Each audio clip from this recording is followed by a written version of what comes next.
Puff बनाने के लिए आपको ना पहले एक सी सेक्शन निकाल लेना है, ठीक है। और मैंने इनकी पोनी बना ली ताकि ये हेयर मुझे डिस्टर्ब ना करे, ठीक है। उसके बाद आप देखो सेक्शन कैसे लेने हैं। इसमें आपने पहले एक स्ट्रेट सेक्शन लेना है, ठीक है। नेक्स्ट सेक्शन में बताऊंगी कैसे करना है।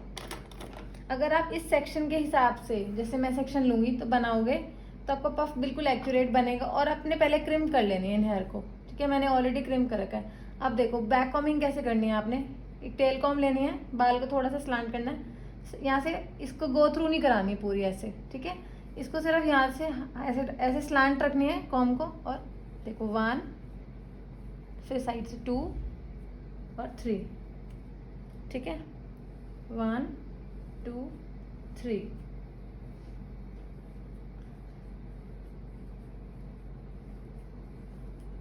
अभी क्या होता है, कई बार हम जब स्टार्टिंग में कर रहे होते हैं तो हमारी बैक कॉमिंग जो होती है ना, देखो ये मैंने ऐसे किया, सीधा हमारा लिफ्ट हो गया।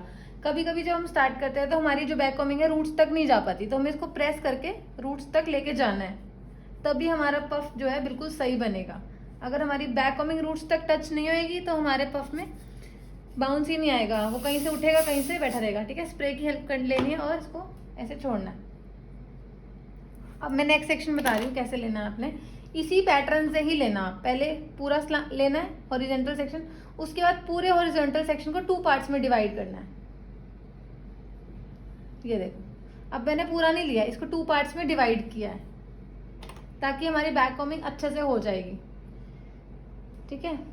अभी जो नेक्स्ट सेक्शन लेंगे हम वो सिंगल लेंगे, जैसे ये वाला लिया है, तो इसी मेथड से आपको लेना है।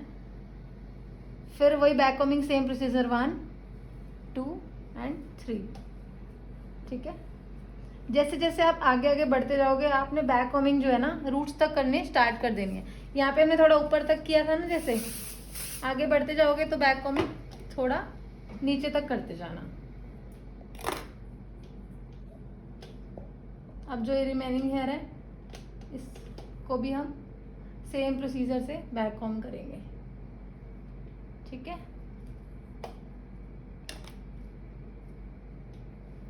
मैंने गर्ल्स की वीडियोस भी डाली हुई है, आप वो भी देख सकते हो, दोनों पैटर्न से, क्लैम्प की हेल्प से, बिना क्लैम्प की हेल्प से भी। और अगर आपको मेरी वीडियोस अच्छी लगती है तो चैनल को लाइक और सब्सक्राइब कर सकते हैं और शेयर भी कर सकते हैं अपने फ्रेंड्स के साथ, ठीक है। स्प्रे करना बहुत ज़रूरी है ताकि हमारा सेक्शन लॉक हो जाए। अब देखो, अब ये वाला जो सेक्शन है ना, अब मेरे पास इतना सेक्शन नहीं है, इतना मतलब हेयर नहीं है कि मैं इसको 3 पार्ट्स में और डिवाइड करूं, क्योंकि देखो मैंने फर्स्ट सेक्शन लिया था पूरा, सेकंड मैंने 2 पार्ट्स में डिवाइड करके लिया है, थर्ड अगर मैं पूरा लेती हूँ तो फोर्थ जो आएगा मेरा 2 सेक्शन में डिवाइड होएगा। जो हमारा लास्ट सेक्शन है ये मेरा, मैं 2 पार्ट्स में ही डिवाइड कर पाऊंगी, इतना ही हेयर है।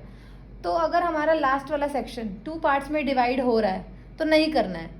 फिर हमें क्या करना है, क्योंकि लास्ट वाले सेक्शन में अगर 2 पार्ट्स में डिवाइड होता है ना तो थोड़ा सा ऐसे लाइन आ जाती है बीच में, तो आपको उसको एक ही पार्ट में रखना है जो हमारा लास्ट वाला सेक्शन होगा।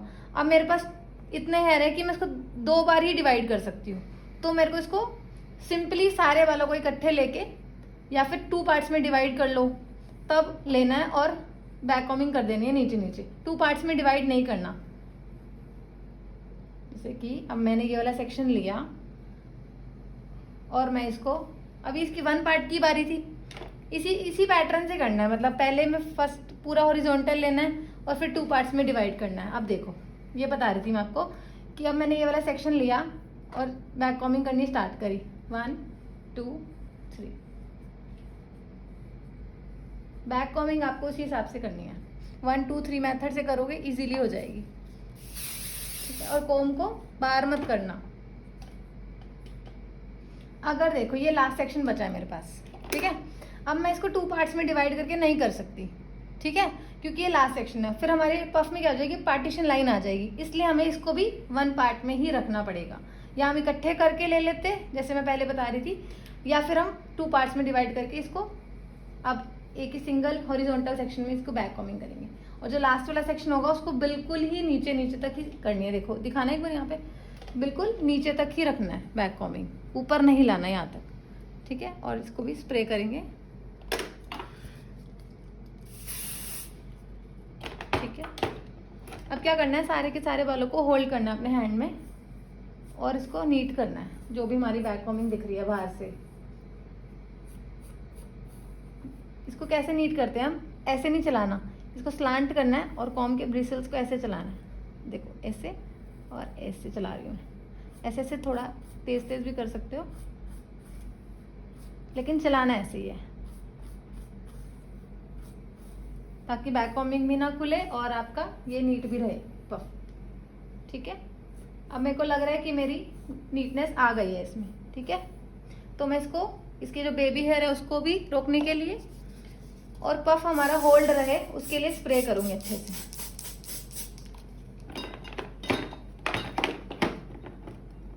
देखो ठीक है, हो गया। अब मुझे इसे लॉक करना है। इसको आपने फिंगर और थंब की हेल्प से ऐसे होल्ड करना है और ऐसे पकड़ना है, ये ऑटोमेटिकली आपका शेप में आ जाएगा। ठीक है, अगर आपको कहीं से लग रहा है कि भाई उठा हुआ नहीं है, यहाँ से दबा हुआ है, तो आप वही टेल कॉम्ब की हेल्प लोगे और यहाँ से ऐसे करके उठा सकते हो। अभी मेरा बिल्कुल नीट आया है तो मुझे ज़रूरत नहीं लग रही। अगर आपको लगे तो आप बस वहीं से बस ऐसे ऐसे करोगे तो वहाँ से ये देखो उठ जाएगा ऑटोमेटिक।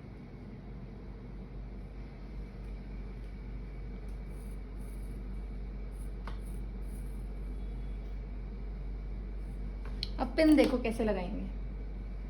आप पहले तो इतना अच्छा स्प्रे कर लो कि आप जब पिन लगाओ तो आपका इधर उधर हो ही ना पफ।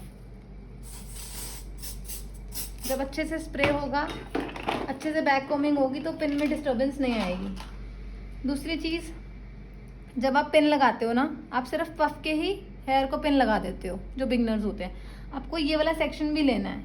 सपोज करो मैं ये खोल देती हूँ, हमने कर्ल्स कर रखे हैं नीचे या फिर कुछ भी हेयर स्टाइल बनाया हुआ है या बनाना है, तो हमने इस वाले बालों को भी लेना है। देखो इनके बालों को, ये हमारा पफ है और ये वाले बाल को लेना है और यहाँ पे इसको, इसकी हेल्प लेके यहाँ पे लॉक करना है। ठीक है, पहले ये वाली पिन लगा लो 2,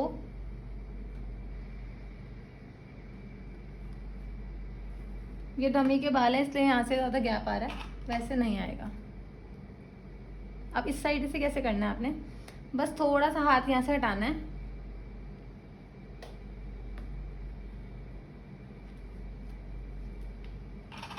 छोड़ भी सकते हो।